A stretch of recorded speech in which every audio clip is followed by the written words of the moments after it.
निर्मल international स्कूलमधील 14वे वार्षिक स्नेहसंमेलन अतिशय उत्कृष्ट पद्धतीने संपन्न झाले.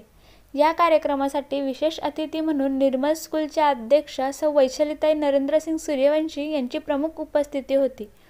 प्रथमतः अतिथी व मान्यवरांच्या शुभ हस्ते दीपप्रज्वलन करण्यात आले व सरस्वतीच्या प्रतिमेस माल्यार्पण करून गणेश वंदनाने कार्यक्रमाला सुरुवात झाली. विद्यार्थ्यांनी नृत्य आविष्कार करण्यासाठी वेगवेगळे विषय देण्यात आले होते. विद्यार्थ्यांनी आपल्या नृत्य आविष्कारातून सर्व प्रेक्षकांना मंत्रमुग्ध केले. विशेष म्हणजे विद्यार्थ्यांनी स्वतः वेगवेगळ्या भाषांमध्ये सूत्रसंचालन करून सर्वांनाच आश्चर्यचकित केले. कार्यक्रमाच्या अध्यक्षा सौ वैशालीताई सूर्यवंशी यांनी आपल्या मनोगतात शाळेतील सर्वच विद्यार्थी व शिक्षकांचे मनापासून कौतुक केले.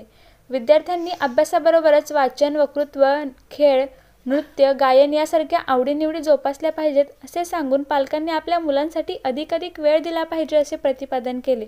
या प्रसंगी निर्मल सीड्सचे महाव्यवस्थापक श्रीयुत सुरेश पाटील, निर्मल स्कूलचे सचिव श्रीयुत नरेंद्रसिंग सूर्यवंशी, उपाध्यक्ष श्रीमती कमलताई पाटील, प्राचार्य श्रीयुत गणेश राजपूत, उपप्राचार्य श्रीयुत प्रदीप सोनवणे, समन्वयक सौ स्नेहल पाटील, प्रशासकीय अधिकारी श्रीयुत संतोष पाटील यांची उपस्थिती होती. कार्यक्रमाच्या यशस्वीरित्यासाठी शाळेतील सर्व शिक्षक, शिक्षकेतर कर्मचाऱ्यांनी अथक परिश्रम घेतले. कार्यक्रमाचा आनंद घेण्यासाठी व पाल्यांचे कौतुक करण्यासाठी पालकांनी प्रचंड गर्दी केली होती.